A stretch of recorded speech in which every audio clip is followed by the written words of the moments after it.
మార్చిలోనే ఎండలు దంచుకొడుతున్నాయి. తెలుగు రాష్ట్రాల్లో ఉష్ణోగ్రతలు 4 డిగ్రీల వరకు పెరిగాయి. దాంతో రాష్ట్రంలోని పలు ప్రాంతాల్లో ఉష్ణోగ్రతలు 40 డిగ్రీలు దాటాయి. ఈ క్రమంలో బయటకు రావాలంటేనే జనం భయపడుతున్నారు. ఎల్నినో ప్రభావంతో ఈసారి ఎండలు ఎక్కువగా ఉంటాయని వాతావరణ శాఖ చెబుతోంది. ఇదే అంశానికి సంబంధించి మరిన్ని డీటెయిల్స్ మా ప్రతినిధి వంశీ లైవ్ లో అందజేస్తారు. వంశీ,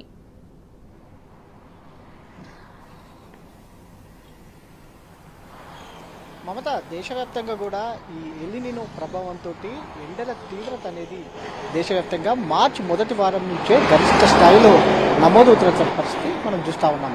ప్రధానంగా ఈసారి గత సంవత్సరం వర్షపాతాల వివరానికి వస్తే మాత్రం దేశవ్యాప్తంగా కూడా అన్ని రాష్ట్రాల్లో తక్కువ నమోదైతే ఒక తెలంగాణ రాష్ట్రంలోనే సాధారణం కంటే కూడా 14% వర్షపాతం ఎక్కువగా నమోదైంది. దీంతో పాటుగా ప్రధానంగా ఈసారి ఎల్నినో ప్రభావంతో రాష్ట్రంలో కావచ్చు, దేశంలో కావచ్చు పెద్ద ఎత్తున ఎండ తీవ్రత అనేది పెరుగుతుందని కూడా ఇప్పటికే వాతావరణ శాఖ హెచ్చరికలు జారీ చేసింది. ఈ ఎల్నినో అనేది దీని ప్రభావం ఏప్రిల్ నుంచి బలహీనపడుతూ జూన్ వరకు కూడా దీని ప్రభావం ఉండే అవకాశం ఉన్నట్టు కూడా వాతావరణ కేంద్రం అధికారులు స్పష్టం చేసినటువంటి పరిస్థితి కూడా మనకు కనపడతా ఉంది. ప్రజెంట్ మార్చి మొదటి వారంలోనే రాష్ట్రంలో దాదాపుగా 38 డిగ్రీలకు పైగా కూడా గరిష్ట స్థాయిలో ఉష్ణోగ్రతలు నమోదవుతున్నాయంటే ఏ విధంగా ఎండ తీవ్రత ఉంది అనేది కూడా మనం అర్థం చేసుకోవచ్చు. సాధారణంగా మార్చి చివరి వారం నుంచి దాంతోపాటుగా ఏప్రిల్ మొదటి వారంలో కొంత ఎండల తీవ్రత అనేది 35 డిగ్రీలకు పైగా, దాంతోపాటుగా కొన్ని జిల్లాల్లో 40 డిగ్రీలకు పైగా నమోదయ్యే అవకాశం ఉంటుంది.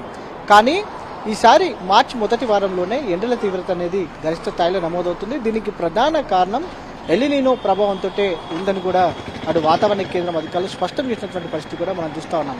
ఈసారి అంటే దాదాపుగా 40 నుంచి 47 డిగ్రీల వరకు కూడా రాష్ట్రంలో గరిష్ట స్థాయిలో అటు మే వరకు కూడా కొనసాగే అవకాశం ఉందని కూడా వారు ముందస్తుగానే హెచ్చరికలు జారీ చేసినటువంటి పరిస్థితి కూడా మనం చూస్తూ ఉన్నాం. ఈసారి దేశవ్యాప్తంగా కూడా ఈ ఎల్నినో ప్రభావంతో కూడా కొంత నీటి ఎదుడి వచ్చే అవకాశం ఉన్నట్టు కూడా చెప్తా ఉన్నారు. ఎందుకంటే ఈసారి దేశంలోని పలు ప్రాంతాల్లో వర్షాభావ పరిస్థితులు ఉన్నటువంటి పరిస్థితి కూడా మనం చూస్తూ ఉన్నాము. కానీ తెలంగాణ రాష్ట్రంలో మాత్రం మంచి వర్షాలు కురిసినటువంటి పరిస్థితి కూడా మనం చూసాం. సాధారణం కంటే కూడా ఇతర రాష్ట్రాలతో పోల్చుకుంటే మాత్రం సాధారణ కంటే కూడా 14% అధికంగా ఏదైతే తెలంగాణ రాష్ట్రంలో వర్షపాతం పడినటువంటి పరిస్థితి కూడా మనం చూస్తూ ఉన్నాం.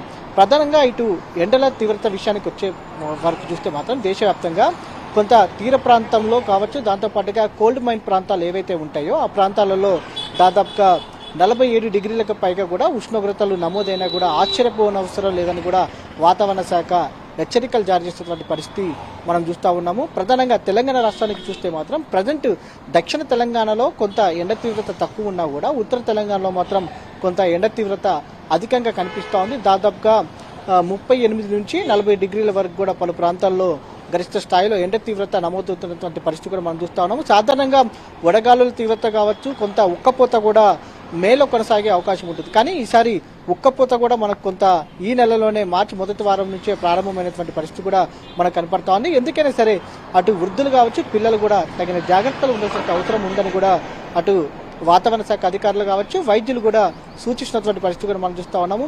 ఈసారి ఎండాకాలం మాత్రం ఖచ్చితంగా గరిష్ట స్థాయిలో ఉష్ణోగ్రతలు నమోదవుతాయి. ఎండల తీవ్రత మాత్రం నానాటికి రోజు రోజుకి పెరిగే అవకాశం కూడా కనిపిస్తుంది. Mamata. Right Vamshi, thanks for updates.